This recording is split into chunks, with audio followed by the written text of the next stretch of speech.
संसार का आधार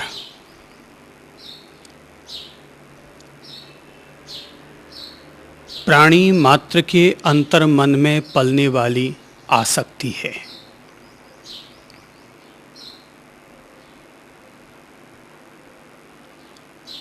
निर्वाण और मोक्ष का मार्ग अनासक्ति के राजमार्ग से खुलता है। आसक्ति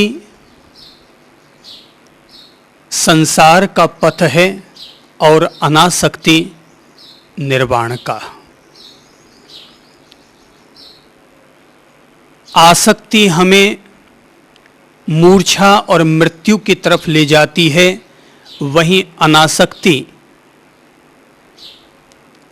हमें आत्म जागरूकता और मुक्ति की तरफ बढ़ाया करती है।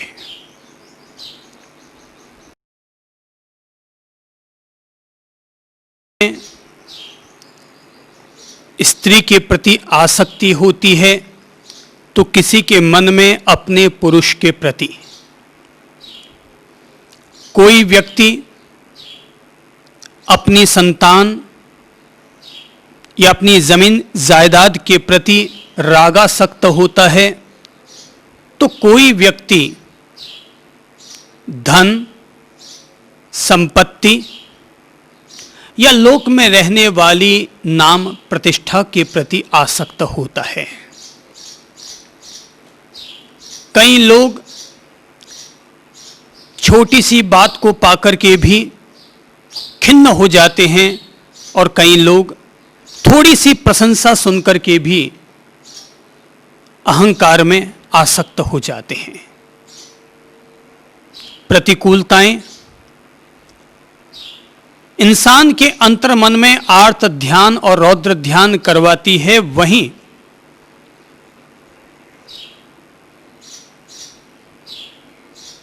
अगर हम लोग प्रतिकूलताओं को देखते हैं ही या अनुकूलताओं को देखते हैं ऐसे ही, तो जैसी जैसी हमें स्थिति मिलती चली जाती है, हमारे अंतर मन की प्रतिक्रियाएं भी वैसी ही राग द्वेष मूलक हो जाया करती है।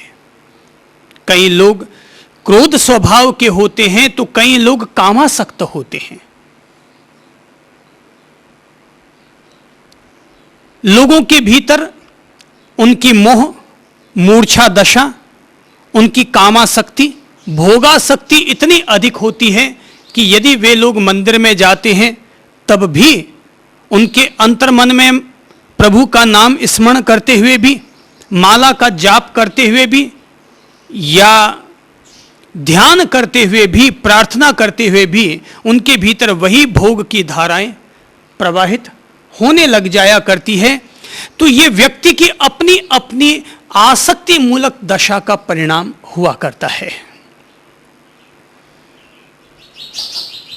प्रश्न यह है कि इंसान के भीतर यह जो आसक्ति है, आखिर यह कैसे टूटे? आसक्ति से मुक्त होने के लिए ही लोग सत्संग में जाते हैं, आराधना किया करते हैं, तपस्या किया करते हैं, पर प्रश्न है क्या ये सब करने से उनकी आसक्तियां टूट जाती हैं? कई लोग एकादशी, पंचमी या पर्युषण पर्व के व्रत किया करते हैं। व्रत करना अच्छी बात है, प्रश्न यह है कि जो वे करते हैं, क्या उनके करने से मन में पलने वाले कषाय, भोग की तरंगे, भोग के प्रवाह क्या टूटते हैं, कटते हैं, या फिर भी वो वैसे के वैसे बरकरार रह जाते हैं? पुरानी धार्मिक कहानियां बताती हैं कि किसी समय नारद ने कहा था प्रभु से कि प्रभु, दुनिया में इतने लोग पीड़ित हैं, आप उद्धारक कहलाते हैं, तो पीड़ितों का उद्धार क्यों नहीं कर देते? तो कहते हैं कि भगवान ने नारद से ही कह दिया था कि वत्स तुम ही चले जाओ और जिसका भी उद्धार करना तुम्हें उचित लगे, मेरी तरफ से तुम्हें रजा है। कहते हैं कि नारद जी रवाना हो गए और नीचे आए तो सबसे पीड़ित उन्हें सूअर नजर आया। सोचा कि मैं इस सूअर का उद्धार करता हूं। नारद जी तत्पर हो गए उस सूअर का उद्धार करने के लिए, पर जैसा कि अपन सब लोग जानते हैं कि सूअर को लेकर के निकले थे नारद जी, तो रास्ते में सूअर ने कहा था, ओ भाई महात्मा जरा ठहरो, तुम कौन हो? बोले मैं देवलोक से आया हुआ वहां का महर्षि ब्रह्मर्षि राजर्षि हूं। बोले तुम जो भी होगे, मुझे कहां ले जा रहे हो? बोले स्वर्ग ले जा रहा हूं। बोले किस लिए? बोले तुम बहुत पीड़ित हो, तुम्हारा उद्धार करने के लिए मैं तुम्हें स्वर्ग लेकर जा रहा हूं। सूअर ने कहा उद्धार? भाई मेरा तो उद्धार ही है, तुम कौन सा उद्धार करने जा रहे हो? बोले तुम इतने पीड़ित हो, कीचड़ में रहते हो, विष्ठा खाते हो, गंदगी में पड़े रहते हो, ये तुम्हारा कोई जीवन थोड़ी है, तुम इतने पीड़ित हो, स्वर्ग में चलो। बोले वहां क्या होगा? बोले वहां पर सब ऐश ही ऐश है, ऐश के साथ ऐश है। तो बोले कि वहां सब कुछ है? बोले कि हाँ सब कुछ है, पर जरा बताओ, तुम कहते हो वहां पर है, तो जरा बताओ वहां का स्वरूप क्या है? बोले वहां पर मखमल के गलीचे बिछे हुए हैं, वहां पर राज सिंहासन लगे हुए हैं, सोफे लगे हुए हैं, शानदार दीवारें हैं, शानदार औरतें हैं, शानदार देवता हैं, सब कुछ शानदार शानदार हैं। बोले एक बात बताओ कि क्या वहां पर जो मेरा नीचे वाला जो एसी है, ठंडा ठंडा कूल कूल, क्या वो वहां पर भी है? अरे वो तो कीचड़ है भाई, वो वहां कहां से होगा, वहां तो मखमल के गलीचे हैं। यानी कि इस गर्मी के मौसम में और वहां पर वो ठंडा ठंडा ना मिलेगा तो जिएंगे कैसे? बोले वहां खाने पर मेरी वो गरम गरम जलेबियां हैं, विष्ठा। तो बोले कि गरम गरम जलेबियां, अरे भाई वहां खाने पीने की जरूरत नहीं होती। तो फिर बोले अगर वहां पर वो खाने को गरम गरम जलेबियां ना मिलेगी तो हम वहां जाके क्या करेंगे? कहते हैं क्या वहां पर सहचर्या करने की पूरी आजादी है?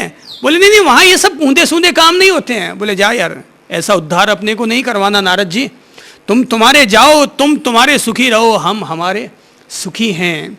इंसान प्राणी जो आसक्त है उसे वहीं पर ही अपना सारा सुख नजर आता है जहां जिस पहलू के प्रति उसकी आसक्ति हुआ करती है।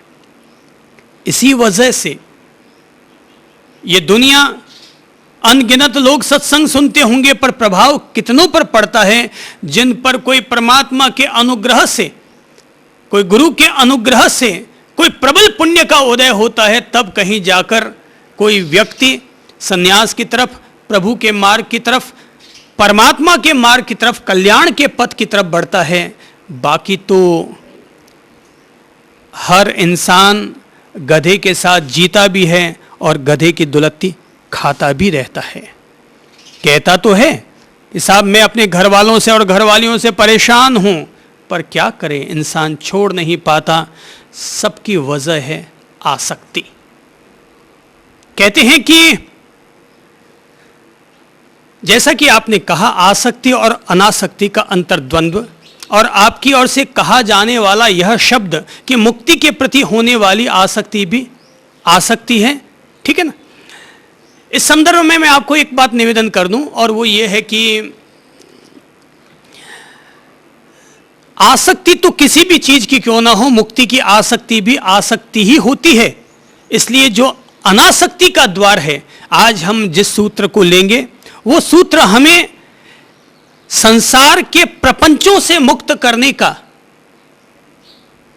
रास्ता देता है, चाबी देता है। अभी मुक्ति की तरफ हमारी किस तरह गति होगी वो तो बाद की बात हुई। अनासक्ति का मतलब यह नहीं हुआ कि मुक्ति की प्राप्ति, अनासक्ति का मतलब यह हुआ कि जहां से हम चिपके हुए थे हम वहां से 2 कदम ऊपर उठ गए, कमल की पंखुड़ियों की तरह ऊपर निकल आए। अभी तो पहले 2 कदम बाहर तो निकले। कोई आदमी अगर पानी में डुबकी लगा चुका है, वो पानी से बाहर निकलेगा तो आसमान को देखेगा ना। वो पहले जब तक तालाब में से बाहर निकलने को ही तैयार नहीं है तो उसके लिए मुक्ति का रहस्य ही क्या होगा, मतलब ही क्या होगा। पर मैंने जो कहा कि अनासक्ति वो मुक्ति का द्वार है, मुक्ति की तरफ ले जाने का रास्ता खोलता है। अर्थात आसक्ति टूटती है, एक कदम आगे बढ़ता है, दूसरा कदम फिर आगे बढ़ता है, पीछे की आसक्ति टूटती है तो आगे की मंजिल हमारे करीब आनी शुरू होती है। इंसान के भीतर की आसक्तियां ही इंसान को बांधती है, और खास तौर पर कुछ आसक्तियां ऐसी होती हैं जैसे मोह मूलक आसक्ति कि इंसान को हर वक्त वही वही याद आता रहता है, या होती है भोग मूलक आसक्ति, काम धारा मूलक आसक्ति कि जो इंसान को प्रभु प्रार्थना करते हुए भी वही सब धाराएं चलती रहती हैं। जरा एक बात बताइए कि अगर अपन ध्यान कर रहे हैं, ठीक है, ध्यान करते वक्त यदि आपको आपके भैया की याद आई, वहां तक तो बात ठीक है, वो आसक्ति क्षम्य है, वो आसक्ति भीतर की जो धारा है, मोह की जो धारा है, वो एक धारा अलग तरह की हो गई। लेकिन अगर अपन प्रभु का ध्यान कर रहे हैं और प्रभु का ध्यान करते करते हमें अचानक अपने पति का चेहरा, पत्नी का चेहरा, पति के साथ भोगे गए भोग, उनके गुप्तांग अगर हमारी नजरों में सामने आने लगते हैं, तो आप मुझे बताइए कि यह किस तरह की स्थिति हुई हमारी?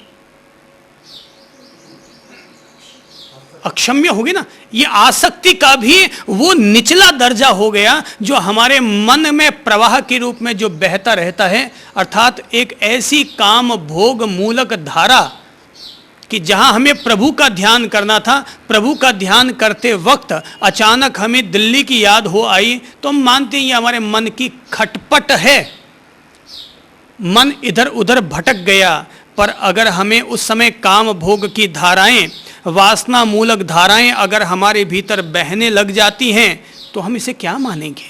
यह हमारे मन का सबसे निचला दर्जा हो गया कि हम 2 पल भी प्रभु पर अपना ध्यान नहीं रख पाते, और जाते जाते हम संसार की सबसे आसक्ति का जो बिल्कुल निचला दर्जा है, लोएस्ट, निकृष्ट, अपन लोग उसमें जाकर के उलझ गए।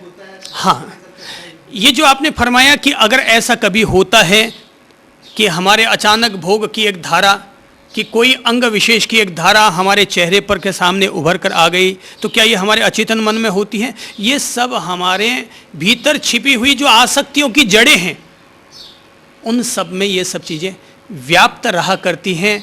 ये अनुपश्यना का लक्ष्य, अनुपश्यना का उद्देश्य, अनुपश्यना का परिणाम इन्हीं चीज़ों से जुड़ा हुआ रहता है कि व्यक्ति अपने भीतर पलने वाली इस तरह की वासनाओं का उच्छेदन किस तरह से करे। ये तो हमारा सच हुआ, ये तो हमारी हकीकत हुई कि हमारे भीतर इस तरह भोग मूलक, मोह मूलक, क्रोध मूलक, राग मूलक, द्वेष मूलक क्रिया और प्रतिक्रियाएं हमारे भीतर चलती रहती हैं। प्रश्न यह है कि इनसे मुक्त कैसे हुआ जाए? भाई ये सब क्रिया प्रतिक्रियाएं हैं, ये सब दिमाग में चलने वाली कि आ गई, उठ के आ गई, अचानक वो आ गया, हमारे शरीर पर भी कोई प्रभाव आ गया, हम कहीं और बह गए, और हम उसी समय इतने ज़्यादा बैठे किस में थे? ध्यान में। बैठे किस में थे? प्रभु की आराधना में। लेकिन हम अपने चित्त में इतने अधिक गिरते चले गए कि हम मन ही मन तब भोग करने लग गए, मन ही मन तब हम वासना के प्रवाह में बहते बहते इतने निचले तबके में चले गए कि हम खुद ही सूअर बन गए। अब हमारा उद्धार कैसे हो? हम खुद ही सूअर बन गए, हमारा उद्धार कैसे हो? वो कहते हैं कि एक भौरे ने गोबर के कीड़े, गोबर के कीड़े क्या कहते हैं? गुगछिया, गोबर का कीड़ा, गुगछिया ऐसा कुछ कहते हैं शायद। तो कहते हैं वो गुगछिए के पास गया भौरा, और उसने कहा क्या तुम यार दिन भर यूं गंदगी में पड़े रहते हो, आओ मेरे साथ आओ, मैं तुम्हें फूलों की सैर करवाता हूं। क्या खुशबू ही खुशबू है, वहां आनंद ही आनंद है, क्या पराग मिलता है। तो रोज आके कहता था भौरा। तो गुगछिए ने सोचा कि भाई अब ये रोज कहता है, एक दिन चलते। तो एक दिन गुगछिए ने कहा कि भाई आज मैं पहले से तैयार हूं, चलो। तो निकल पड़े, दोनों निकल पड़े। पूरे सैर की, पूरे बगीचे की, जूही के, चमेली के, गुलाब के, तरह तरह के खुशबूदार फूल खिले हुए थे, खूब पराग थी। और घूम घुमा के 2-4 घंटे हो गए। तो गुगछिए ने कहा कि भाई तुम तो कहते थे बहुत तेज खुशबू आती है, खूब पराग है, खूब आनंद है, यहाँ तो मुझे कुछ भी मिला ही नहीं, कुछ नजर ही नहीं आया, कुछ यहाँ पर कोई खुशबू मिली नहीं, मुझे तो वही दुर्गंध मिल रही है जो वहाँ थी। बोले ऐसा कैसे हो सकता है भाई, मुझे खुशबू आ रही है तुझे नहीं आ रही है। तो बोले कि फिर और चले और अच्छी अच्छी खुशबू वालों, जो खुशबू वाले जो पौधे थे वो उनके पास और लेके गया। बोले मुझे तो अभी भी कोई खुशबू नहीं आ रही। तो भौरे ने कहा तब ठहर, अपना मुंह खोल, नाक खोल। नाक देखा तो नाक में गोबर भरा हुआ, मुंह खोला तो मुंह में गोबर की गोलियां, टॉफियां गोबर के लॉलीपॉप उसने के मुंह में पड़े, चूस रहा था। तो बोले कि बेवकूफ, जब तक तू अपने इन पहले वाले कचरों को निकाल कर नहीं आएगा तब तक तुम्हें इस निर्वाण के, इस मोक्ष के उद्यान के तुम्हें सुगंध और आनंद तुम्हें उपलब्ध कैसे हो पाएंगे। अर्थात हम लोग बैठ तो रहे हैं ध्यान में, हम लोग बैठ तो रहे हैं साधना में, जाने की तमन्ना है मंदिर में, पर मंदिर में जा रहे हैं वही काम वासना की भावनाओं को साथ लेकर। अर्थात जब तक कोई व्यक्ति अपने चित्त की अंतर शुद्धि नहीं करेगा, जरा बताइए लालटेन में से अगर कांच का गोला साफ नहीं किया है तो रोशनी बाहर कैसे आएगी। तो अपन लोग जब तक अंतर की शुद्धि के प्रति जागरूक नहीं होंगे, अनुपश्यना करने के लिए तत्पर नहीं होंगे, केवल मंदिर जाने से क्या हो जाएगा, है केवल धर्म की किताबों को पढ़ लेने से क्या हो जाएगा। असली बात है हम अपने भीतर की शुद्धि के प्रति जागरूक हों, अपनी अपनी आसक्तियों को समझें, अपनी अपनी कमजोरियों को समझें, अपनी अपनी जड़ों को, कर्म के बीजों को, कर्म की प्रकृतियों को समझें और देखें मेरी वर्तमान स्थिति यह है। कोई व्यक्ति कहेगा ओ आप तो साधना शिविर में जाके आए हैं ना, आप तो धन्य हैं, आपके पांव तो पूजने के लायक हैं। लोग क्या कहेंगे, साधना शिविर में जाके आए हैं, आपने 10 दिन का मौन रखा होगा, खूब तपस्या की है आपने, खूब सादगी से जिए हैं आप, लेकिन ये तो उसका खुद का जीवड़ा जानता है भाई 10 दिन वहां बैठा, लेकिन 10 दिन तक लगातार वही भोग की काम वासना की तरंगे ही मेरे भीतर उठती रही, चलती रही। तो भाई बाहर से आदमी साधक नजर आ सकता है, लेकिन भीतर से आदमी के भीतर वही वासना का प्रवाह, वही गंदा नाला बहता हुआ नजर आता रहता है। साधना के दौरान जब हमें जैसे कषायों का पता चलता है तो हम उस समय ठीक है हमें मालूम चलेगा, लेकिन अगर हम उसके प्रति बाद में सजग बने हुए रहें तो धीरे धीरे अपने आप ही कम होता जाएगा। हाँ, निश्चित तौर पर आपका ये कहना बिल्कुल वाजिब और व्यवहारिक है कि भले ही हमें शुरू के तौर पर उनका अनुभव होता हो, लेकिन अगर हम उनके प्रति सजग हो जाएं तो वो हमारी सजगता हमें धीरे धीरे उन वासना, उन मोह मूलक धाराओं से हमें मुक्त करते चले जाते हैं। ये सजगता ही तो चाहिए, ये सचेतनता ही तो साधना है। अपन लोग जब महासती पट्ठान सुत्त का आनंद ले रहे हैं तो इस पट्ठान सुत्त अर्थात ये जो भीतर में प्रवेश दिलाने वाला जो सूत्र है ये इसीलिए तो उपयोगी बन रहा है अपने लिए कि अपन समझ सकें अपने आप को। चलिए अब अपन लोग श्री भगवान के उस सूत्र में उतरते हैं जो कि हमें हमारे इन वासना मूलक आसक्तियों से, भोग मूलक आसक्तियों से, मोह मूलक आसक्तियों से कम करने का तरीका बता सके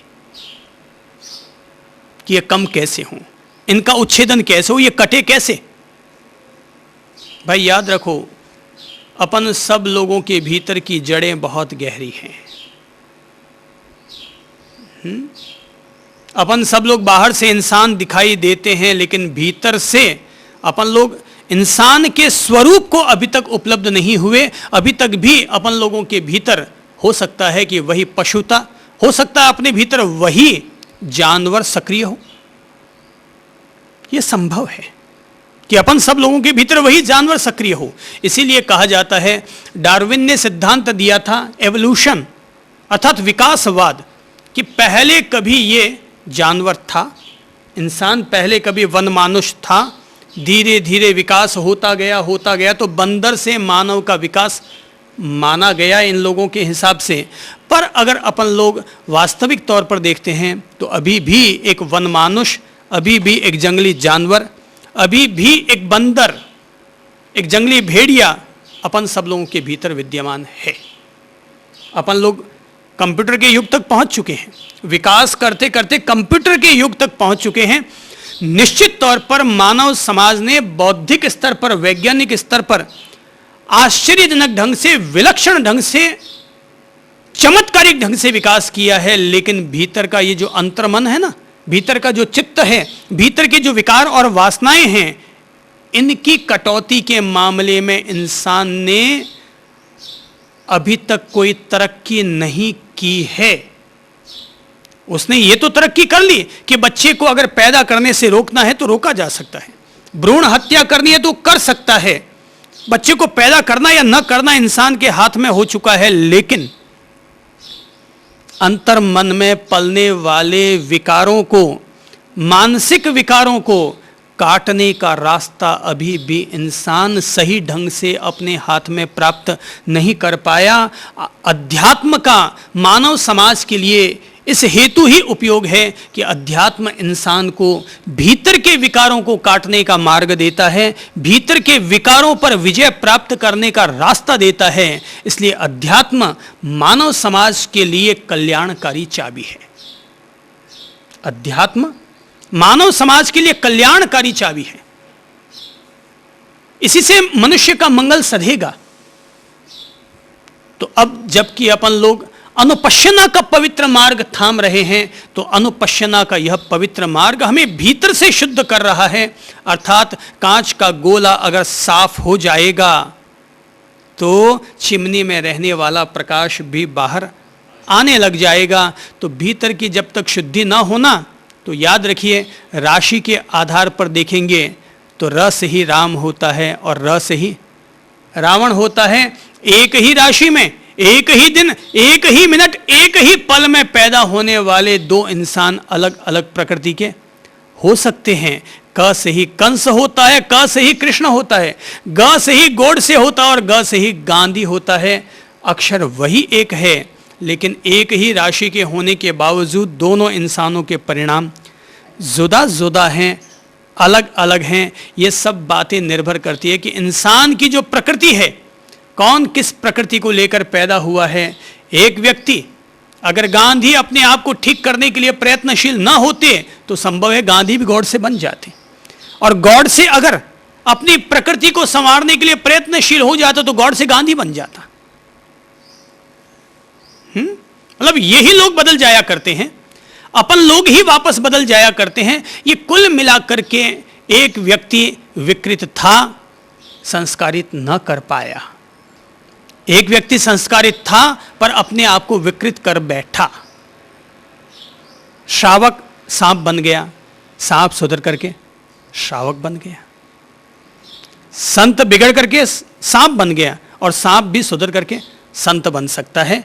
अर्थात अगर अपन लोग ये बुनियादी बात ध्यान में ले लें, ये बात अगर समझ में आ जाए, तो मान कर चलें अपन सभी लोग अपने जीवन में अपने अपने भीतर के मोह विकारों को काटने में सफल हो सकते हैं। प्रश्न है, इसका रास्ता क्या हो सकता है? अपन लोग भगवान महावीर और भगवान बुद्ध के अनुपश्यना के सिद्धांत को समझ रहे हैं। अनुपश्यना अर्थात शरीर में, काया के लोक में उदय होने वाले और विलय होने वाले प्रत्येक गुण धर्म के प्रति जागरूक होना, उसको जानने का नाम, उसको भली भांति समझने का नाम है अनुपश्यना। अर्थात ध्यान की वह दशा कि जिस ध्यान में बैठकर आदमी भली भांति अपने आप को जानता है, भली भांति अपने आप को समझता है, भली भांति अपने भीतर होने वाले हर उदय विलय के स्तर को धैर्यपूर्वक जानता है, समझता है, वाकिफ होता है, रूबरू होता है और रूबरू होकर के जानता है, तो यह है काया। तो यह है काया, यह है मेरा मूल स्वरूप, यह है मेरे विकार, यह है मेरी वासना। अरे भाई, लोग तुझे कहते हैं तू महान, पर प्रभु की प्रार्थना करते वक्त तो तेरे दिमाग में कुछ और ही उमड़ घुमड़ चल रही है। तब आदमी को लगता है कि महानताएं कुछ और होती हैं और अपन लोग एक दूसरे को महान कुछ और कहते फिरते हैं। कल ही मैं मुनिजनों से कह रहा था कि इन दुनिया में 3 तरह के महान लोग होते हैं, महानताएं 3 तरह की होती हैं। कल शाम को ही मैं आप लोगों से जिक्र कर रहा था। ऐसे ही ज्ञान चर्चा कर रहे थे, जीवन के बारे में कुछ आध्यात्मिक संवाद कर रहे थे, तो मैं कह रहा था 3 तरह की महानताएं होती हैं। एक महानता तो वो जो कि जन्मजात होती है, जन्मजात प्रतिभा है इंसान के पास, और दूसरी वो कि जो परिश्रम और पुरुषार्थ करके इंसान अपनी महानताओं को अर्जित करता है, सफलताएं प्राप्त करता है। पर तीसरी वो जिसमें आदमी महान होता नहीं है, पर उस पर महानताएं थोप दी जाती हैं और कहा जाता है ये बहुत महान आदमी है। तो 3 तरह की महानताएं हो गई।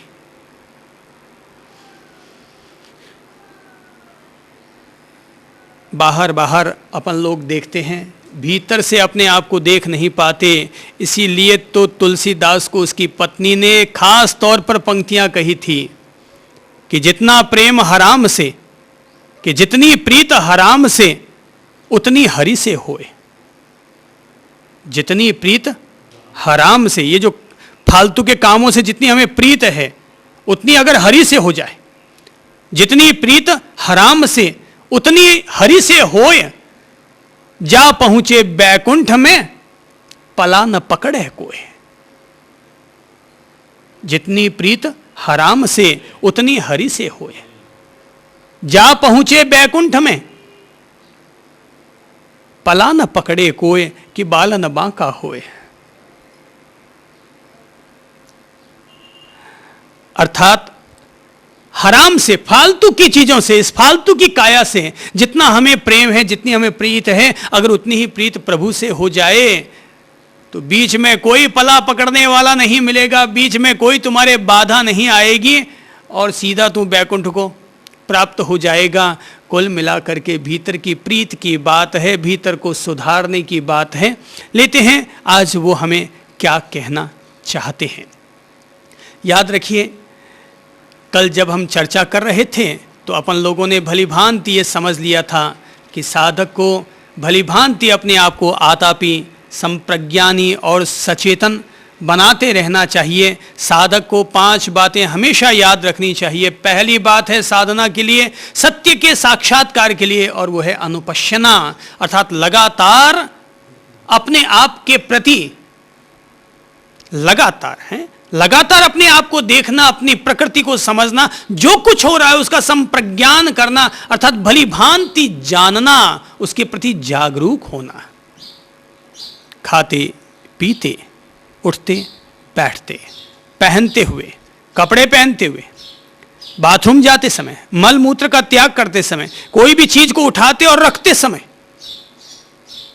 शरीर के द्वारा होने वाली किसी भी हरकत या गतिविधि को संचालित करते हुए भी साधक को भली भांति आतापी, संप्रज्ञानी और सचेतन, स्मृतिमान होना ही चाहिए।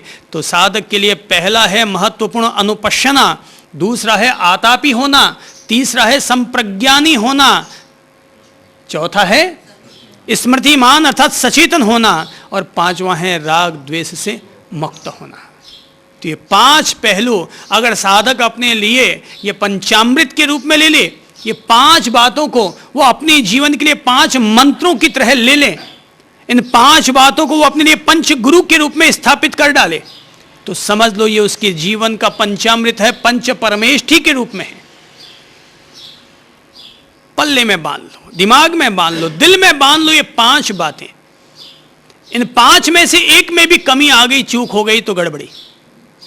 5 में से किसी एक में भी कमी आ गई तो समझ लो गड़बड़ी हो गई। अपन चूक सकते हैं, एक में भी कमी आ गई तो। जरा एक बात बताओ कि किसी आदमी के दिमाग का ऑपरेशन हो, 4 जगह से ठीक हो गया, एक जगह गड़बड़ी रख दी तो गड़बड़ी रह गई ना। तो अपन ने इन 5 में से किसी एक चीज को भी अगर दरकिनार कर दिया तो खतरा बना हुआ रहेगा। एक बहुत अच्छी कहानी आती है, और ये कहानी है एक स्थविर की। एक बौद्ध भिक्षु हुए जिनका नाम है चित्रहस्त। पहले किसी समय उनको चित्तहस्त के नाम से पहचाना जाता था। बिल्कुल एक साधारण सा गरीब इंसान था, बैलों को चराया करता, गायों को चराया करता। और कहते हैं कि एक दफा वो जब गायों को चराने के लिए जा रहा था, बैलों को, सांडों को, बकरियों को चराने के लिए, कि रास्ते में उसको कुछ मुनि, कुछ भिक्षु, कुछ संत मिल गए। वो भूखा था। तो उसने उन संतों से रिक्वेस्ट की कि साहब थोड़ा मैं भी भूखा हूं, मुझे भी थोड़ा भोजन दे दीजिए। तो उन्होंने खाना खाया, थोड़ा सा खाना उसको भी दे डाला। खाना खाया, तबीयत मस्त हो गई। बोले यार महाराज बनने से तो बहुत फायदा है, चकाचक खाने को मिलता है। घर गया लेकिन उसे वापस वही भोजन याद आने लगा। तो अगले दिन वापस महाराजों के पास चला गया। बोले साहब मुझे तो महाराज बना दीजिए। महाराज बन गया। तो कुछ दिन तो वहाँ रहा, महाराजों के पास रहा, लेकिन फिर वही पत्नी याद आने लगी, वही बच्चे याद आने लगे, अर्थात वही वासना की तरंगें इंसान को प्रभावित करने लगी। तो वापस घर लौट आया, अपने भिक्षु जीवन का बाना वाना छोड़ छुड़ा के वापस गृहस्थ में चला गया। गृहस्थ में चला गया, पत्नी के साथ जिया, वहां मौज मस्ती की, फिर वही खाना याद आने लग गया। तो वापस घर गृहस्थी छोड़ के फिर महाराजों के पास चला गया। मुझे साहब महाराज बना दे। बोले तू पिछली बार भी आया था और भाग गया था। फिर कहता है नहीं साहब अब नहीं मांगूंगा, अब बना दिया, पक्का रहूंगा आपके पास। फिर बन गया, कुछ दिन माल ताल खाए, मस्त हो गया, फिर वापस वही याद आने लगी, वही पत्नी ध्यान में बैठता तो भी वही चीजें याद आने लगी, तो वापस भग गया। कहते हैं वो चित्त हत्थ इस तरह से 6 बार सन्यासी बना और 6 बार वापस घर में लौटा। आखिर 7वीं बार जब वापस वो आया तो महाराजों ने इनकार कर दिया कि तेरे कारण हमारे धर्म की और अवहेलना होती है, इसलिए हम तुझे भिक्षु नहीं बनाएंगे। पर वो वापस न गया, भिक्षुओं के साथ मुनियों के साथ पीछे चलता रहा। काफी दिन बीत गए, वो नहीं गया। तो महाराजों ने कहा कि अब तू बन ही जा, और क्या, तो बना दिया। 2-3 साल बीत गए महाराज बनने के बाद। एक दिन महाराजों ने उनसे पूछा क्या बात है भाई, बहुत टाइम बीत गया, इस बार तू घर नहीं गया वापस, क्या बात है? तो उस चित्त हत्थ स्थविर ने कहा प्रभु क्षमा करें, अब मुझे गृहस्थी का आलय नहीं है, अब मुझे घर गृहस्थी की आसक्ति नहीं रही है, अब मुझे उसकी आवश्यकता नहीं है। गजब की बात, अब ये वापस घर जाने को तैयार ही नहीं हो रहा। तो कहते हैं वो भगवान के पास गए, अन्य भिक्षु लोग, अन्य मुनि लोग, तो जाकर भगवान से कहा कि वो चित्त हत्थ 6 बार जा चुका, 7वीं बार महाराज बनाया, सन्यासी बनाया, अब वो कहता मुझे जाने की जरूरत नहीं है, अब मुझे घर गृहस्थी की कोई आसक्ति नहीं रही है, तो ये क्या माजरा है प्रभु, हम समझ नहीं पाए। तो भगवान ने कहा चित्त हत्थ ने अपने जीवन में आत्मशुद्धि को प्राप्त कर लिया है वत्स। चित्त हत्थ अब अर्हता को उपलब्ध हो गया है, अब वो अरिहंत के समान हो गया है। बोले प्रभु आप ये सब क्या कह रहे हैं? बोले हाँ, जब तक आसक्ति होती है तब तक इंसान का मन कभी सन्यास और कभी गृहस्थी की तरफ डोलता रहता है, लेकिन जब हकीकत में इंसान के भीतर अनासक्ति घटित हो जाती है तो उसने घर और सन्यास, गृहस्थी और सन्यास 6 बार वो आया गया, 6 बार उसने हर चीज के मर्म को समझा, और मर्म को समझते समझते आखिर वह आत्म जागृति को उपलब्ध हो गया, वो स्मृतिमान हो गया, वो संप्रज्ञान को उपलब्ध हो गया। और परिणाम यह निकला कि इस बार जब वो वापस आया तो लौटकर घर न गया, वरन अनासक्ति की दहलीज की ओर बढ़ते हुए स्वयं अरिहंत के समान होता चला गया। जब तक अपन लोग अपनी अपनी आसक्तियों को नहीं समझेंगे, अपने अपने भीतर में चलने वाले प्रवाहों को नहीं समझेंगे, अपन मुक्त होंगे कैसे? इसीलिए जरूरी है अपन जो कुछ करें, खाते पीते उठते बैठते जो कुछ अपन कर रहे हैं उसका संप्रज्ञान करें, भली भांति उसका प्रत्यक्ष अनुभव करें, सचेतनता के साथ उसका भोग और उपभोग करें। मुक्त कौन करता है? सचेतनता। सचेतनता तो एक ऐसा कल्याणकारी बिंदु है कि अगर हम इसे लौकिक जगत के लिए भी उपयोग करते हैं तो यह सफलता का आधार बनती है। सचेतनता जैसे अभी अगर एक नृत्यांगना रस्सी पर नृत्य करेगी तो किसके बलबूते पर करेगी? जागरूकता के बलबूते पर। सजगता को साध करके कोई भी नृत्यांगना रस्सी पर नृत्य कर सकती है, पर रस्सी पर नृत्य करने का मतलब यह नहीं है कि वो निर्वाण को भी उपलब्ध कर सकती है। सजगता, अगर केवल सजगता रहेगी तो वो धार्मिक, सामाजिक और आध्यात्मिक तीनों तत्वों के लिए कल्याणकारी बन सकती है। पर अगर हम संप्रज्ञान करेंगे अर्थात प्रत्यक्ष अनुभूति करेंगे, ठोस अनुभूति के धरातल पर पहुंचेंगे, चिंतन और मनन करेंगे, तो परिणाम ये आएगा कि वही संप्रज्ञान हमारी सचेतनता का आध्यात्मिक परिणाम देने में भी सफल हो जाएगी। संप्रज्ञान अर्थात भली भांति जानना, ठोस अनुभूति के आधार पर किसी भी पहलू को भली भांति जानना, इसका नाम है संप्रज्ञान। प्रज्ञाशील बनो, सचेतन बनो, आतापी बनो। अब हम लेते हैं श्री भगवान का सूत्र। कहते हैं कोई इसी काया को पांव के तलवे से ऊपर की ओर और केश वाले सिर से नीचे की ओर त्वचा पर्यंत नाना प्रकार की गंदगियों से भरा हुआ जान विवेचन करता है। इस काया में है केश, लोम, नख, दांत, त्वचा, मांस, नसें, हड्डी, मज्जा, गुर्दा, हृदय, यकृत, फुफ्फुस, प्लीहा, फेफड़े, आंत, आंत्र योजनी, आमाशय, पाखाना, पित्त, कफ, पीप, लहू, पसीना, चर्बी, आंसू, वसा, लार, नाक का सेड़ा, लार और मूत्र।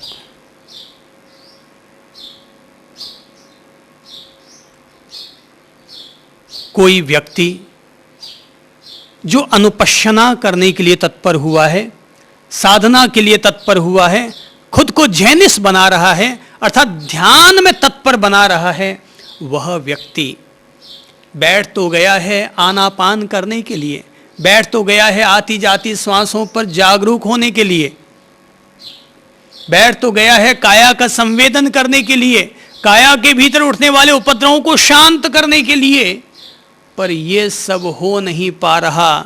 जैसे ही वह थोड़ा सा चित्त उसका एकाग्र होता है कि चित्त के एकाग्र होते ही कायानुपश्यना, उसकी उदय विलय की स्थिति का ज्ञान तो नहीं होता, लेकिन उसके अंतर मन में, भीतर के चित्त में धाराएं चलनी शुरू हो जाती है। पुनः पुनः पूर्व में भोगे गए भोगों की, गुप्त अंगों की, रस रंग रूप विषयों की अलग अलग धाराएं उसके भीतर बहने लग जाती हैं। तो ऐसा जो इंसान जो भीतर के इस भंवर जाल में उलझ गया है, भीतर के इस मकड़ जाल में उलझ गया है कि ये भोग, ये वासना रह रह कर उसके भीतर उठती रहती है, ये सब चीजें। कहते हैं स्वयं भगवान बुद्ध का भतीजा, उसका नाम भी था सिद्धार्थ, और वो भी संत बन गया बुद्ध की प्रेरणा से आकर, लेकिन 20 साल तक सन्यासी बने रहने के बावजूद वो हमेशा अपने भीतर पूर्व में भोगे गए भोगों के जंजाल से मुक्त नहीं हो पाया। जब उसने सन्यास लिया था तो सन्यास लेने से पहले घटना ये घटी थी कि बुद्ध आए थे आहारचर्या करने के लिए राजमहलों में। तो राजमहलों में आए तो वहां पर वह कुमार मिल गया, उनके परिवार का सदस्य ही था वो। तो कहते हैं वो मिल गया तो आतिथ्य सत्कार करने के लिए कि घर पर गुरु आए, भगवान आए, आतिथ्य सत्कार करने के लिए जाना पड़ा। आहार कराने के बाद भगवान को कुछ दूर तक पहुंचाने के लिए भी जाने की परंपरा थी, सो वहां भी पहुंचाने के लिए जाना था। उसने पत्नी से रजा चाही, मैं प्रभु को कुछ दूर पहुंचाने के लिए जा रहा हूं। पत्नी ने कहा तुम जाओ भले ही, लेकिन देखो मेरे बाल सूखे, उससे पहले तुम लौट करके आ जाना। क्योंकि जब बुद्ध उनके यहाँ आए थे उस समय वो पति अपनी पत्नी को प्यार कर रहा था, वो बालों को सहला रहा था। उसकी पत्नी नहाकर आई ही थी और वो उसके उलझे हुए बालों को खोल रहा था। अर्थात एक पति पत्नी के रूप में आपस में प्यार मोहब्बत कर रहे थे। अचानक बुद्ध आ गए थे, उनकी आहारचर्या करवाई। कुछ दूर छोड़ने के लिए निकला, तो जब जाने लगा तो पत्नी ने कहा था, तुम जाओ भले ही, पर प्रियतम वापस जल्दी लौट आना, मेरे बाल सूखे उससे पहले लौट आना। वो जाता है, बुद्ध उसे अपना भिक्षा पात्र थमा देते हैं। उसकी वापस ये कहने की हिम्मत नहीं हो पाती कि प्रभु अपना पात्र वापस लीजिए, मुझे अपनी पत्नी के पास जाना है। सो उनके साथ साथ जाता रहा। जहाँ बुद्ध पहुँचे वहाँ जाकर के बुद्ध ने अपना उपदेश दिया, और बुद्ध ने ऐसा अध्यात्ममय उपदेश दिया कि अनेक लोग खड़े हो गए यह कहने के लिए कि प्रभु मुझे भी भिक्षु बनाइए, हमें भी भिक्षु बनाइए, हमें भी संन्यास दीजिए, हमारे लिए भी आध्यात्मिक कल्याण का रास्ता खोलिए। बुद्ध ने कई कई लोगों को भिक्षु जीवन प्रदान किया। बुद्ध ने पूछा, कहो नन्हे भाई तुम्हारी क्या इच्छा है? तुम खड़े नहीं हो? बोले हाँ हाँ प्रभु मैं भी। और देखते देखते वो कुछ प्रतिक्रिया न कर पाया, अपने आप को रोक न पाया, बड़े के सामने ना कहने की हिम्मत हो न पाई, और भिक्षु ने पकड़ा के उसको भी भिक्षु बना दिया। अब वो भिक्षु तो बन गया, धर्म आराधना भी कर रहा है, सामायिक भी कर रहा है, प्रतिक्रमण भी कर रहा है, बुद्धम शरणम गच्छामि, धम्मम शरणम गच्छामि, संगम शरणम गच्छामि के पहाड़ भी बोल रहा है। पर रह रह के वही पत्नी की बातें याद आती रहती हैं। अहो मेरे बाल सूखे उससे पहले तुम लौट आना। अनुपश्यना जीवन में इसलिए ज़रूरी है क्योंकि अपन लोगों के भीतर इसी तरह के भंवर जाल, इसी तरह के मकड़ जाल, इसी तरह के मोह जाल, माया जाल, वासना जाल, इसी तरह से अपन लोगों के भीतर बनते रहते हैं, और पता नहीं कब किसका कौन सा शब्द हमें बार बार याद आता रहता है। अहो मेरे सिर के बाल सूखे उससे पहले तुम लौट आना। देखो उसने मुझसे कितने प्यार से कहा था, पर मैं उसकी बात को पूरा न कर पाया। तो अपन लोगों के भीतर न जाने इस तरह की कौन सी स्मृति आ जाए, अतीत की कौन सी ऐसी स्मृति आ जाए और हम पर हावी हो जाए। तो ऐसी जब जब हावी होगी तो हम क्या करें? महावीर ने कहा था, तब ऐसी स्थिति में तुम्हें 4 तत्वों की पुनः पुनः अनुप्रेक्षा करनी चाहिए, पुनः पुनः चिंतन करना चाहिए, पुनः पुनः ठोस उसकी अनुभूति करनी चाहिए। महावीर और बुद्ध ये दोनों अलग अलग दिए हैं, पर कोई ये मत समझना ये दोनों अलग अलग हैं। साधना के मार्ग पर दोनों एक ही, अलग अलग माटी के दियों में जलने वाली एक ही ज्योत है। इसीलिए जब महावीर और बुद्ध दोनों बोल रहे हैं तो दोनों लगभग एक ही बात बोलना चाहते हैं। बुद्ध और महावीर दोनों ही तब कहते हैं, तब तुम अपनी ठोस अनुभूति पर पहली बात चिंतन और मनन करना, दूसरी बात ठोस अनुभूति के आधार पर निर्णय करना कि ये जो मैं उलझा हूं क्या वो ठीक है। महावीर ने 4 अनुप्रेक्षाएं दी, अनित्य, अशरण, एकत्व, अन्यत्व, अर्थात अनित्यम। सब कुछ यहाँ अनित्य है। सोचो क्या अपने साथ लाए और क्या साथ ले जाओगे। गीता के भगवान श्री कृष्ण कहते हैं, सोच सोच कर सोचो, जब तुम धरती पर आए तो क्या साथ लाए थे, और जब तुम यहाँ से जाओगे तो क्या साथ लेकर जाओगे। खाली हाथ आए, खाली आ जाना है, फिर क्यों इतनी धमाल चौकड़ी मचा रखी है। हाँ कुछ साथ ले जाते हो तब तो बात समझ में आए, जाना खाली हाथ है, फिर क्यों इतनी सरपच्ची की जाए। अनित्यम बुद्ध का तो शाश्वत संदेश है, उनकी तो यह शाश्वत अनुभूति है कि यहां सब कुछ अनित्यम, अनित्य है, सब कुछ यहां पर बदल रहा है। महल खंडहर हो रहे हैं, अमीर गरीब हो रहे हैं। जिस रावण के मुकुट आसमान तक छुआ करते थे वे ही लोग कभी धूल धूसरित हो जाते हैं, मिट्टी में पलीत हो जाते हैं। अर्थात यहाँ पर कौन है जो कि शाश्वत रहा है? सब कुछ अनित्य परिवर्तनशील, सब कुछ अनित्य परिवर्तनशील। बच्चा जवान होता है, जवान बूढ़ा होता है, बूढ़ा मर जाता है, सब कुछ अनित्य। कहते हैं अशरण, यहाँ कोई शरणभूत नहीं है। लगता है ये मेरा सहारा बनेंगे, वो मेरा सहारा बनेंगे। भाई जब तक मैं समर्थ हूं और जब तक आप समर्थ हैं, दोनों एक दूसरे का सहारा बने हुए हैं। जब मैं असमर्थ हो जाऊंगा, मैं मृत्यु की दहलीज पर खड़ा हो जाऊंगा, तब कौन मेरे साथ आएगा? कोई साथ नहीं आने वाला, कोई साथ नहीं जाने वाला। इसलिए महावीर कहते हैं अशरण, महावीर कहते हैं अशरण अनाथी मुनि की कहानी अपन सब लोगों को याद होगी कि जहां पर सैनिक जाकर के अनाथी मुनि से कहता है, अहो मित्र, इतनी भर जवानी में इतना सुंदर तुम्हारा मुखमंडल, फिर भी तुमने संन्यास ले लिया, आखिर वजह क्या? अनाथी ने कहा, इसलिए क्योंकि मैं अनाथ हूं। बोले तुम अनाथ हो तो मैं तुम्हारा नाथ बनने को तैयार हूं। मुनि हंसता है और कहता है, भाई जो खुद ही अनाथ है वो मेरा नाथ क्या होगा? राजा कहता है, क्या बात करते हो, मेरे पास राजकोष है, राजमहल है, राजसेना है, और तुम कहते हो मैं अनाथ। अनाथी ने, मुनि ने कहा, भाई जो गलती तुम कर रहे हो वही गलती मैंने भी की थी। मेरे पास भी इसी तरह से राज सैनिक थे, राजमहल थे, राजरानियां थी। मैं बीमार पड़ गया, सोचता था सब मेरे सहायक हैं, पर एक दिन ऐसा आया, डॉक्टरों ने जवाब दे दिया, राजवैद्यों ने जवाब दे दिया, मैं मृत्यु की दहलीज पर खड़ा हो गया। मुझे लगा कोई किसी का यहाँ नाथ नहीं है, कोई किसी के लिए शरणभूत नहीं है। मैंने मन में ठान लिया, डॉक्टरों ने तो जवाब दे दिया कि कल सुबह का सूर्योदय देख ले तब भी बहुत है, पर मैंने मन में ठान लिया कि अगर कल का सुबह उग गया, कल का सूरज उग गया, तो मैं अपने जीवन के अंधेरे को दूर कर दूंगा।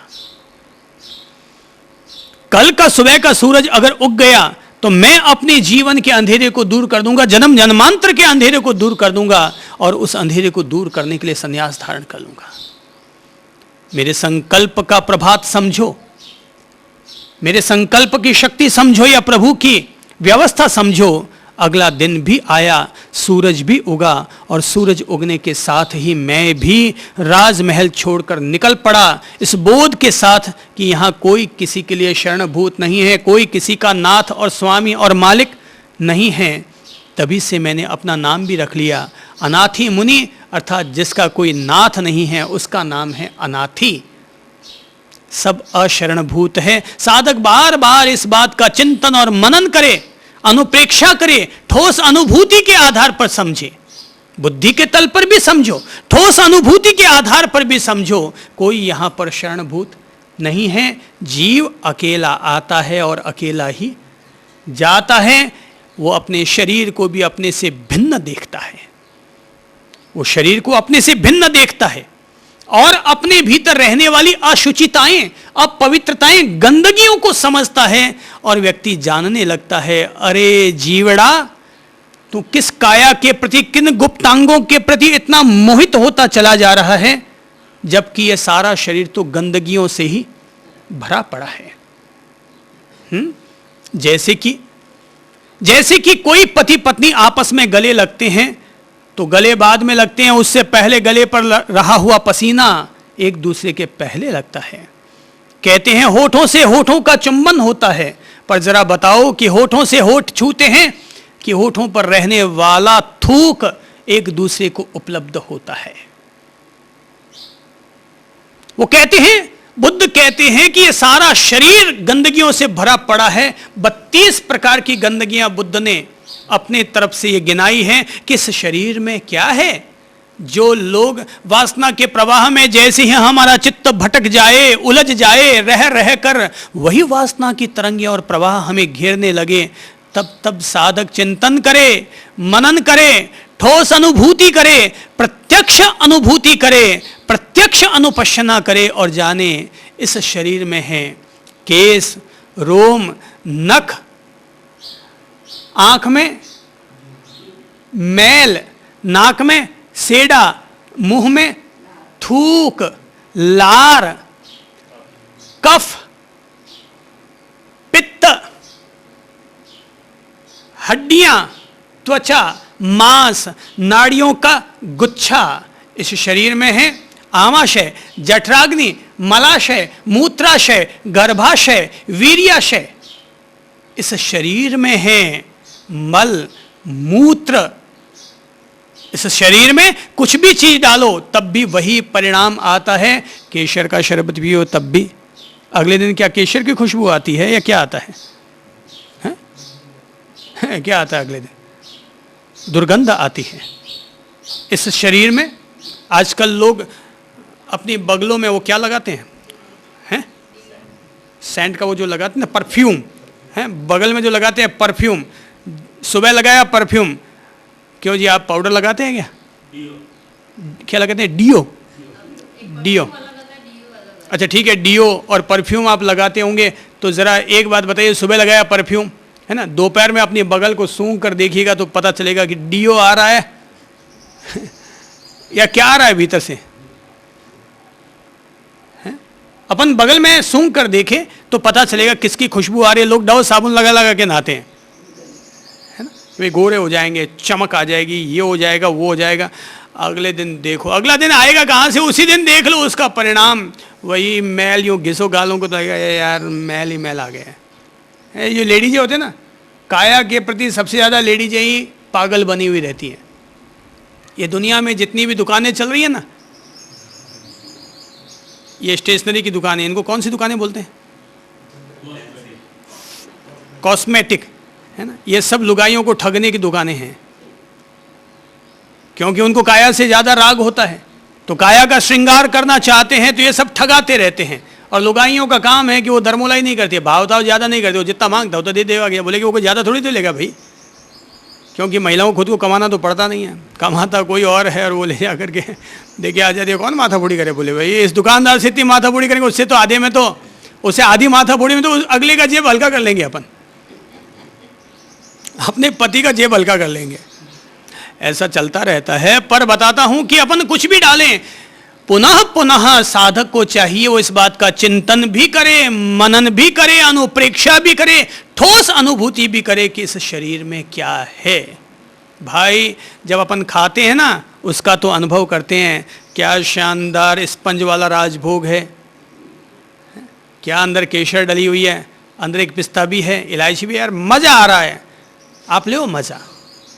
मैं ये नहीं कह रहा मजा मत लो, पर मैं ये जरूर कहूंगा कि भोग वासनाओं में उलझा रहने वाला प्राणी, जिह्वा इंद्रिय के स्वाद में लोलुप रहने वाला प्राणी, अगले दिन सुबह जब निवृत्ति के लिए जाए तो उस विलय के तत्व को देखकर यह भी समझे तो क्या यही है राजभोग?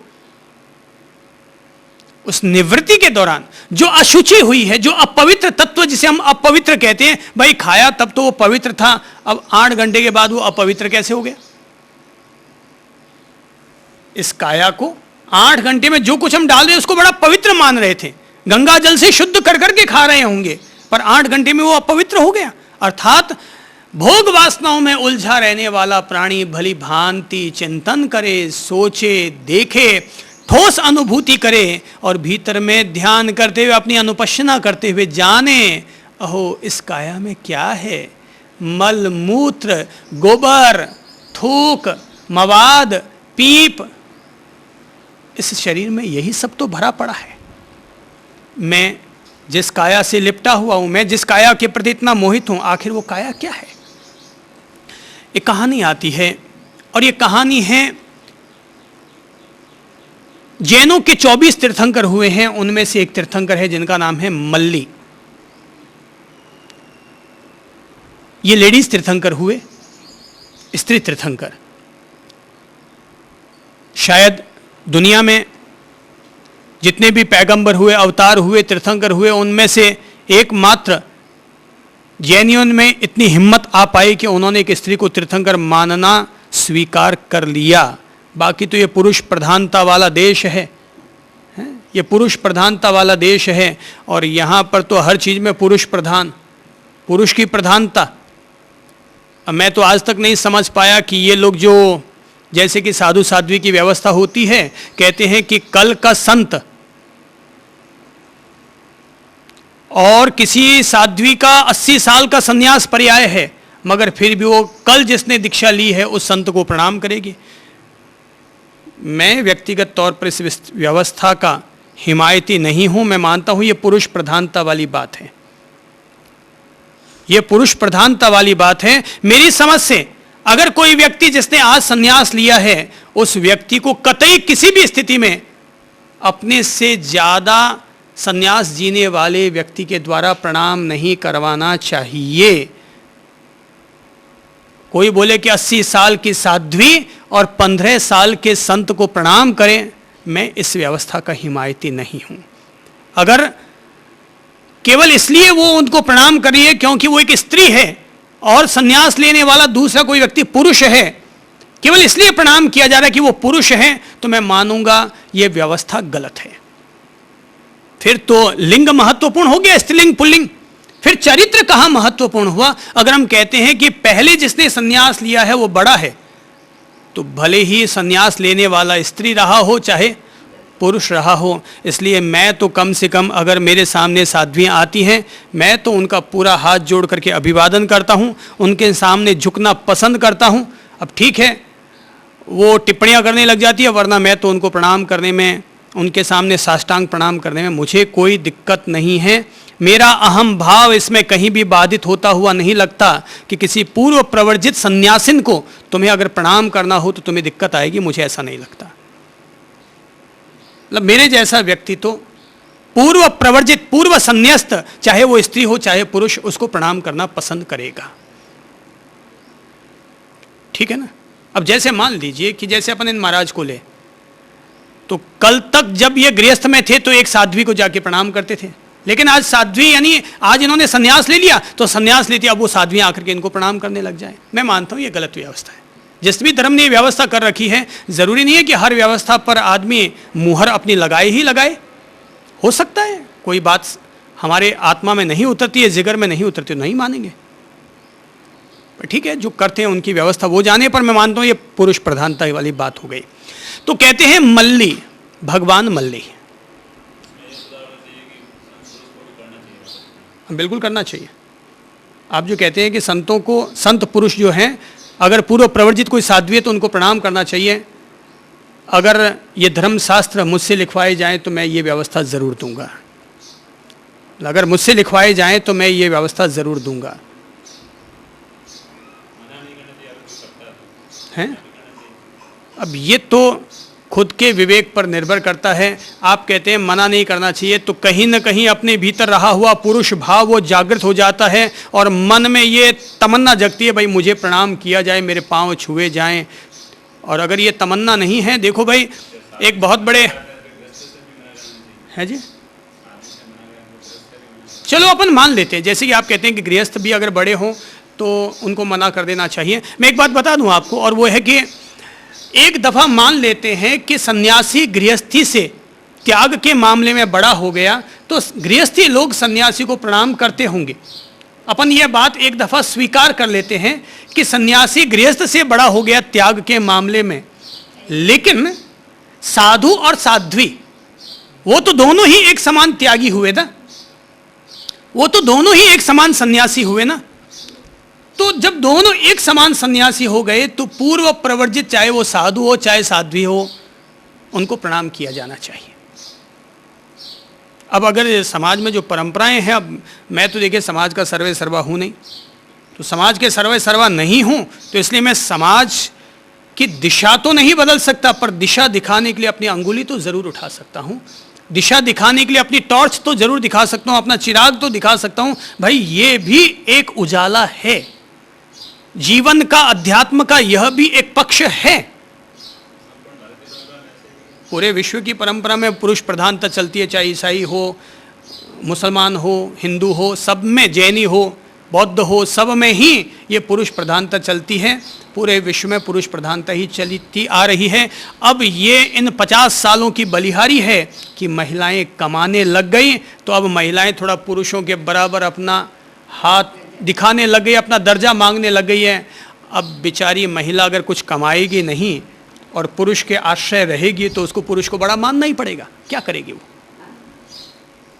पर जो कमाती है खुद, वो तो फट से कह देती है झट से, तुम्हारी इच्छा रहो, साथ में नहीं रहना, जाओ, मैं अपने पाँव पर खड़ी हूँ।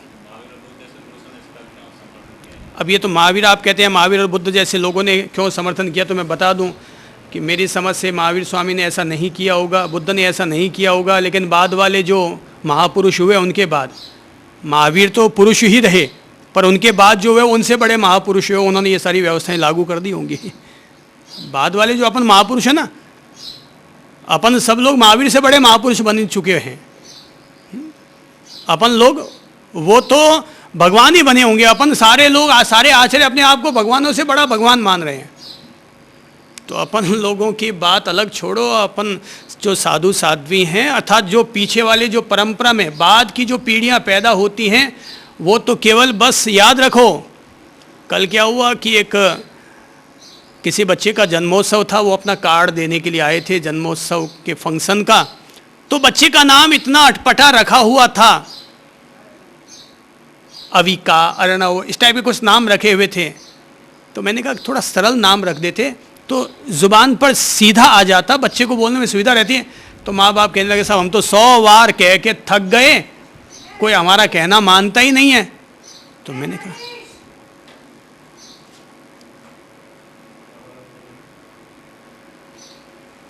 तो कहते हैं कि हमने तो उनको 100 बार मना कर दिया पर वो हमारा कहना मानते ही नहीं। अब ये बात कौन कह रहा है?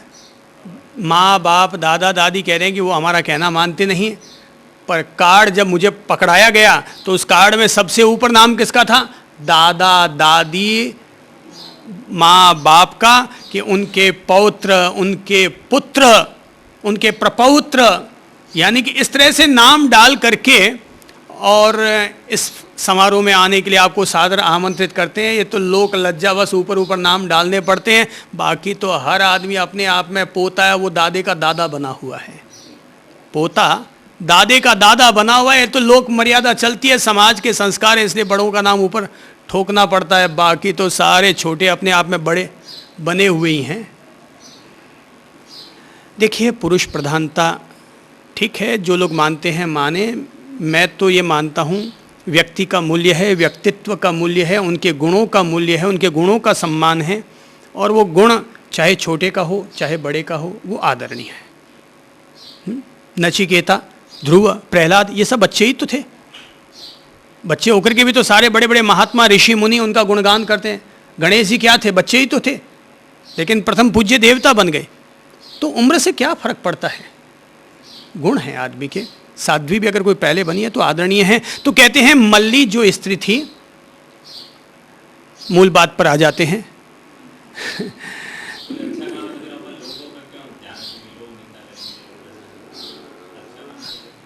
बस यही बात है ना कि जैसे आप कहते हैं कि अच्छा काम है तो अपन उसको क्यों ना करें, लोग निंदा करें तो करें। शायद ये साहस रखने के कारण ही मैं ये बात बोल रहा हूँ, ये साहस है भीतर में, इसलिए मैं ये बात बोल रहा हूँ। और मुझे पता है कि मैं ये जो बात बोल रहा हूँ उसकी प्रतिक्रिया खतरनाक भी हो सकती है, पर उस खतरे को झेलने की छाती है, इसलिए बोल रहा हूँ। और मुझे पता है मैं ये जो बोल रहा हूँ केवल आप तक ही नहीं बोल रहा हूँ, और भी दुनिया सुनेगी। पर मैं चाहता हूँ, देखो याद रखो भाई, केवल लोगों की बनाई हुई लकीर पर ही मत चलो, तुम खुद भी नई लकीर बनाने का सामर्थ्य रखो, तुम खुद भी नई लकीर खींचने की ताकत रखो। जैसे आज तक अपन लोगों ने दूसरों की बनाई हुई लकीरों का अनुसरण किया, तुम ऐसी लकीरें बनाकर जाओ, इतनी महान और सार्थक लकीरें कि आने वाला कल और आने वाली पीढ़ियां तुम्हारी लकीरों का अनुसरण करने के लिए प्रेरित हो। उन्होंने कुछ लकीरें बनाई, उन्होंने कुछ रास्ते बनाए जिस पर आने वाली पीढ़ियां चली, अपन कुछ रास्ते बनाकर जाएंगे जिस पर आने वाली पीढ़ियां चलेंगी। और जब कोई व्यक्ति नई लकीर बनाता है, नया रास्ता बनाता है, तो भाई कटाई छटाई तो होती ही है, सामना तो करना ही पड़ता है। शेर की गुफा में अगर मुंह डालना है तो पहले छाती मजबूत रखनी पड़ेगी, तब कहीं जाकर के अपन हाथ डाल सकेंगे। मल्ली ने भी ऐसा ही साहस का काम किया था, हो मल्ली ने ऐसे ही साहस का काम किया था। कहते हैं कि 6 राजकुमार एक साथ उनसे विवाह करने के लिए आतुर हो गए। उनके राज्य के बाहर, नगर के बाहर आकर के सबने अपना अपना डेरा जमा डाला और 6 दरवाजों को घेर लिया। नगर के 6 कोटे, 6 दरवाजे, 6 के 6 पर अलग अलग राजकुमार अपनी अपनी सेना को लेकर के बैठे हैं। मल्ली के पिता ने सोचा कि भाई मैं कैसे मुकाबला कर सकता हूं, ये तो सामने मौत दिखाई दे रही है कि भाई इधर वाले राज्य को हराऊं कि उधर वाले राज्य को हराऊं, एक साथ 6 राज्य आक्रमण पर। मल्ली से सलाह मशविरा किया जाता है। मल्ली कहती है पापा, पिताश्री आप चिंता मत कीजिए, मैं संभाल लेती हूं। आप सबको कह दीजिए 1 महीने बाद मुझसे मिलने के लिए आ जाएं। ठीक है, बेटी पता नहीं तू क्या करना चाहती है, बस पिताजी आप केवल एक काम कीजिए, बिल्कुल हूबहू मेरी स्वर्ण प्रतिमा बनवा दीजिए, मेरी स्वर्ण प्रतिमा बनवा दीजिए। 1 महीने तक उस स्वर्ण प्रतिमा को मैं अपने पास रखूंगी। कहते हैं 1 महीने के बाद 6 के 6 राजकुमारों को एक महल में एकत्रित किया जाता है, अलग अलग दरवाजों से। पर जैसे ही वो अंदर आते हैं चौंक पड़ते हैं, क्या एक साथ 6 राजकुमार? तो मल्ली ने क्या हमारे साथ धोखा किया है? आखिर वो किसके साथ शादी करना चाहेगी? पर जैसे ही वो अंदर आते हैं सामने स्वर्ण प्रतिमा खड़ी होती है, देखकर मुग्ध हो जाते हैं। अरे वाह क्या सुंदर है, क्या स्वर्ण की तरह चमक रही है ये तो, ऐसा तो रंग, ऐसा तो रूप न कभी देखा न सुना। वो उस पर मोहित बने हुए हैं कि तभी असली मल्ली अंदर आती है और आते ही वो उस मूर्ति का ढक्कन खोल देती है। अंदर से बदबू आने लगती है, दुर्गंध आने लगती है। राजकुमार अपना नाक भौं सिकोड़ने लगते हैं, मुंह पर रुमाल रखने लगते हैं कि तभी मल्ली कहती है, क्या हुआ राजकुमारों, तुम इसी मल्ली के प्रति मोहित थे ना? इसी प्रतिमा को देखकर तुम लोग कह रहे थे क्या सुंदर है, क्या नैनाभिराम में ऐसा रंग रूप न देखा न सुना? राजकुमारों, जो खाना इस 1 महीने के दौरान मैंने खाया है वही खाना उतना का उतना मैंने इस मूर्ति में भी डाला है, और परिणाम क्या निकल रहा है? दुर्गंध, दुर्गंध, दुर्गंध। ये मेरी काया भी इसी स्वर्ण प्रतिमा की तरह है कि जिसमें केश, रोम, नख, मल, मूत्र, कफ, वायु, पित्त, मवाद, खून के अलावा और कुछ नहीं भरा पड़ा है। तुम व्यर्थ ही इसके प्रति मोहित हो रहे हो। कहते हैं कि उनके मन में पलने वाली विकार वासनाएं इस तरह से बदलती हैं, ऐसी ठोस अनुभूति होती है, ऐसी प्रत्यक्ष अनुभूति होती है कि बटन अड़े ना हो था पाछा। जब अंदर पढ़ाई हो ना, अंदर नहीं आवनो, नीचे का काम कर लेना। जो कुछ इस स्वर्ण प्रतिमा में है वही मुझ में, और जो मुझ में है वही इस स्वर्ण प्रतिमा में है। लेकिन इस काया का परिणाम आखिर क्या है?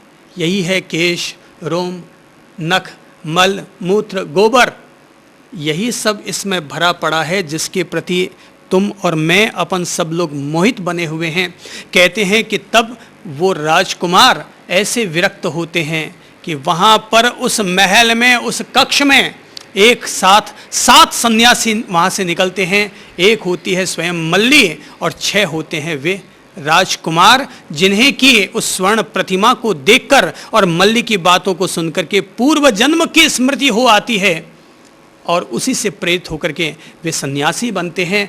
वास्तविक तौर पर अपनी आध्यात्मिक साधना करने के लिए तत्पर होते हैं। अपनी सच्ची अनुपश्यना करते हुए वे अपने जीवन में बुद्धत्व का कमल, तीर्थंकरत्व की नदिया को वो पार करते हैं, अर्थात एक ऐसे उच्च पद को वे उपलब्ध करते हैं जिसे अपन लोग आदर के साथ मोक्ष कहते हैं, महापरिनिर्वाण कहते हैं। धन्य है ऐसे लोग जो लोग इस तरह से अपने जीवन को धन्य करते हुए अपने आध्यात्मिक कल्याण को उपलब्ध करते हैं। पर इसका रास्ता निकलता है अनुपश्यना से, शरीर में रहने वाली, काया में रहने वाली अशुचिता, अपवित्रता को भली भांति देखने से, जानने से, उसके बारे में सोचने से, उसके बारे में मनन करने से।